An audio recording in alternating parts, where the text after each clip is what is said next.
क्या था, जांच कीजिए, आप जांच कीजिए सर। उसके बाद परिवार को न्याय दिलाइए। माँ से बात करता हूँ। उठी, उसके बाद 5 मिनट बाद फोन आ गया कि 17 अगस्त से आज तक ये पत्नी अपने पति का इंतजार कर रही है। कलेजे का टुकड़ा चला गया, माँ के आंसू सूख नहीं रहे, अभी भी न्याय नहीं मिला इस परिवार को। कोई मार दिया, जल्दी आ जाओ दीदी, जल्दी आ जाओ, क्या हुआ, कहें जल्दी आ। पूरे जबर सिंह मजरे मैदेमऊ कोतवाली लालगंज 6:44 पर एक पत्नी अपने पति से बात करती है, बात हो जाती है। फिर 7:50 पर फोन जाता है पत्नी का, कॉल के ऊपर कॉल जाती है लेकिन फोन नहीं उठता है। उसके बाद पता चलता है कि मनदीप की मौत हो जाती है। मौत कैसे होती है?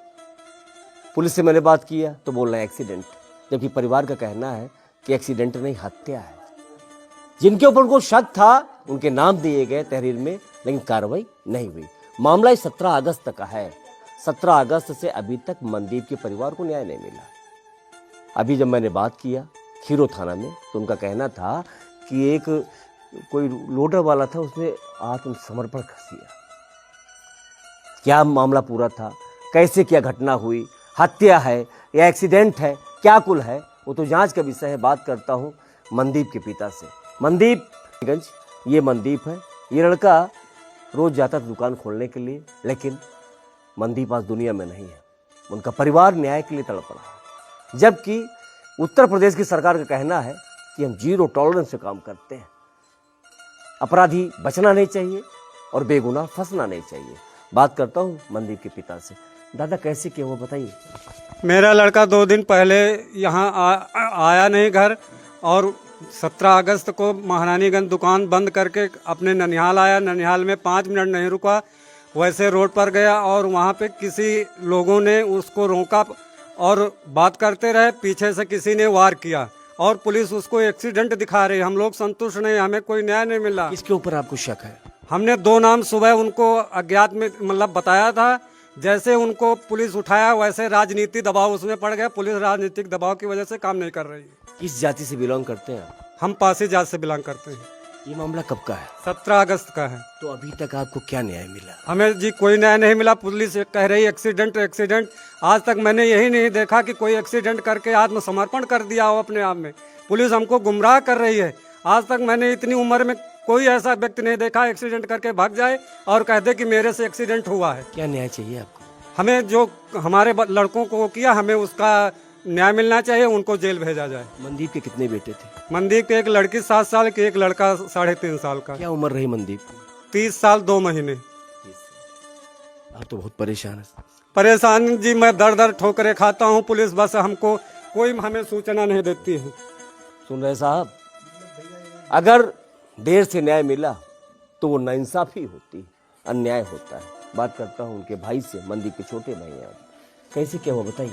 17 अगस्त को भैया दुकान बंद करके नानी के यहाँ गए। उसके बाद जैसे ही हाईवे पर चढ़े वैसे किसी ने इनको रोका और पीछे से 3 बार किसी ने इनके मारा। इनके मुंह से आह तक नहीं निकली। पुलिस का कहना है कि एक्सीडेंट हुआ है।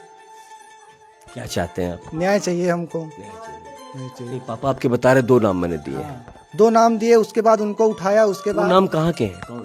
वहीं बगल के ही हैं। नाम पता है आपको? जी, एक का शिवांग सिंह नाम है, एक का अंशुमान नाम है। शिवांश और अंशुमान 2 नाम दिए गए घटना के बाद। बात करता हूँ मनदीप की पत्नी से।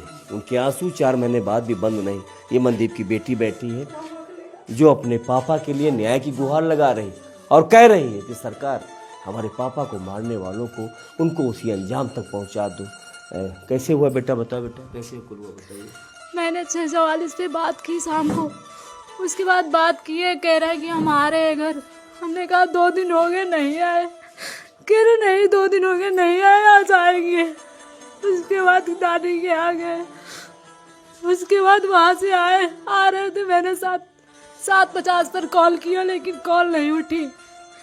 उसके बाद 5 मिनट बाद फोन आ गया कि 17 अगस्त से आज तक ये पत्नी अपने पति का इंतजार कर रही है और इंतजार कर रही है मासूम कि मेरे पापा आते होंगे। इनके आंसुओं को देखिए। हम ये नहीं कह रहे कि मामला क्या था, जांच कीजिए, आप जांच कीजिए सर। उसके बाद परिवार को न्याय दिलाइए। माँ से बात करता हूँ, बताइए कैसे क्या हुआ।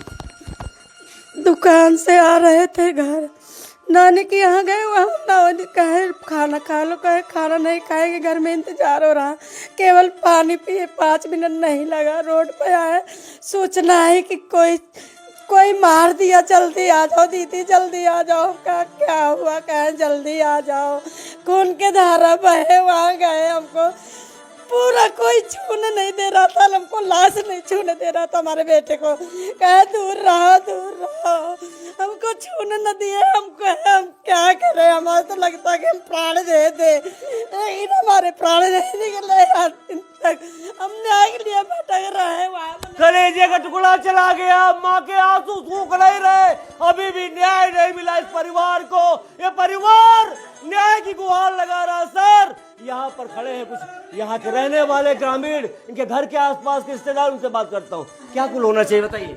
सर न्याय मिलना चाहिए, यही हम लोग की मांग है, और दोषियों को कड़ी से कड़ी सजा मिलनी चाहिए। दोषी अभी तक पकड़े क्यों नहीं, कारण क्या? सर पुलिस जो है एक्सीडेंट का रूप दे रही है, जबकि देख के घटना को देख के लग रहा है कि साफ तौर पर हत्या हुई है। जांच कीजिए सर, जांच, अगर एक्सीडेंट है तो इनको आके संतुष्ट कीजिए कि एक्सीडेंट है। आखिर आत्मसमर्पण करने वाला कौन था? फोटो मिला जिसका हुआ? फोटो आया क्या? कुछ नहीं, केवल गुमराह। क्या बताया क्या कि एक्सीडेंट करने वाला ये आदमी? जी जी, केवल ऐसे बता दिया, कुछ बताया दिखाया आपको? कुछ नहीं दिखाया। जी दादा क्या कहना चाहते हैं? हम ये कहना चाहते हैं कि केस में हत्या हुई है, एक्सीडेंट नहीं हो, पुलिस केवल गुमराह कर रही है, वो प्रशासनिक लोगों को राजनीतिक इसमें टूल दिया जा रहा है कि एक्सीडेंट है, लेकिन एक्सीडेंट नहीं, जिन चोटें लगी हैं उस आधार पे हत्या का मामला ये होना चाहिए। पोस्टमार्टम क्या बता रही? पोस्टमार्टम हत्या बताई जा रही है। मतलब उसमें किसी ठोस वस्तु से मारा गया, उसमें साफ साफ लिखा हुआ है। ज्यादा बॉडी में घाव थे नहीं, क्या? कोई भी, सर में केवल 3 चोटें थी, बाकी शरीर में केवल सर में 3 जगह घाव थे, उनका कान भी कट गया था। अगर एक्सीडेंट होता सब दूसरी जगह कहीं घाव लगता ना। अच्छा, हाथ में बाइक की चाबी भी थी? गाड़ी स्टैंड में खड़ी हुई थी, चाबी हाथ में थी, पैर में चप्पल थी। एक्सीडेंट के बाद कोई गाड़ी खड़ी हो सकती है क्या? हाथ में चाबी हो सकती है क्या? जी जी बिल्कुल नहीं होगी, बिल्कुल नहीं होगी, नहीं होगी, कहीं नहीं होगी सर, नहीं होगी, चाबी हाथ में नहीं गई सर, होगी, न्याय मिलना। ये है मनदीप, देख पा रहे हैं आप, मनदीप है, एक साइड में चोट लगी, अब पूरा ब्लड है, पूरा पकड़िए इसको। जैसे लगता है कोई किसी के काट के फेंक दिया हो, ऐसे ब्लड कभी किसी के नहीं देखा है, पहली बार। साहब न्याय कीजिए। छोटी सी नौकरी करके अपने बच्चों को पाला, आंगनबाड़ी काम करके मैंने पोलियो पियलो, हर चीज की ड्यूटी फलेरिया किया, पैदल 10 किलोमीटर पैदल जा के ड्यूटी किया हमने अपने बच्चों को पालने के लिए। आज हमारा बच्चा उठ के आगे हाथ उठाया तो उठ के चला गया, हम किसका सहारा करें? हमारे तो बच्चे अनाथ हो गए सर, अभी 5-5 साल के बच्चे हैं, इनको क्या करें? लोगों ने भागते देखा, लेकिन फिर भी पुलिस कह रही हत्या हुआ, कैसे हम मांग ले हत्या हुआ? साहब जांच कीजिए सर, जांच कीजिए सर, ये परिवार न्याय मांग रहा है, आपके भी परिवार है सर, हम एलिगेशन नहीं लगा रहे आपके ऊपर, लेकिन जांच कीजिए, चार्जशीट के पहले जांच करके इस परिवार को इंसाफ दे दीजिए, इस माँ के आंसुओं पर थोड़ी तरस खाइए, अगर मारा गया है तो उनको उसी अंजाम तक पहुंचाइए, बाकी इनको संतुष्ट करिए, इनसे मिलिए कि हाँ आपके बेटे का एक्सीडेंट हुआ, हत्या है या जी। सर यहाँ आज तक कोई होमगार्ड तक भी नहीं देखने आया कि कैसे माँ बाप है, कैसे बच्चे, हमको गुमराह किया जाता है, कोई होमगार्ड तक नहीं हमारे दरवाजे आया और ये कहते एक्सीडेंट है। सुन रहे साहब, ये दिल की आवाज है इनकी आत्मा जल रही है, जिसका जवान बेटा चला जाएगा जी। 3 बार एसपी के यहाँ गए, फिर भी हमको कोई न्याय नहीं मिला। न्याय दीजिए सर, न्याय से कम कुछ नहीं सर। सर अभी तक मेरे लड़के की पर्स नहीं मिली है और पुलिस कह रही तुम्हारा मोबाइल 70 दिन में हमको मोबाइल दिया और ना मोबाइल मेरा जीडी में चढ़ाया गया था और ना मेरी पर्स का कोई पता लगा, ना मेरे लड़के की बैग जीडी में चढ़ा है। पुलिस हम लोगों को गुमराह कर रही थी। सर सुन रहे सर, ये परिवार कह रहा मनदीप का, ये कह रही है मनदीप की माँ जो मनदीप दुनिया में नहीं, ये न्याय मांग रही है मनदीप की बेटी, न्याय मांग रहा है मनदीप का छोटा सा बेटा, न्याय मांग रहा है मनदीप का परिवार और न्याय मांग रहा है मनदीप का गांव। उसकी दुकान वहां थी, अब उठकर दुकान यहाँ आ गई गेगासू घाट के पास। बाप का कहना है, पिता का कहना है कि एक बेटा जा चुका है, दूसरा बेटा नहीं खोएंगे, डर लगता है क्या पता क्या हो जाए। ईश्वर कभी किसी के साथ न करे, क्योंकि एक बाप के कंधे पर सबसे बड़ा अगर मुसीबत होता है, पहाड़ होता है, तो जवान बेटे की लाश। जल्दी न्याय कीजिए सर। Thank you.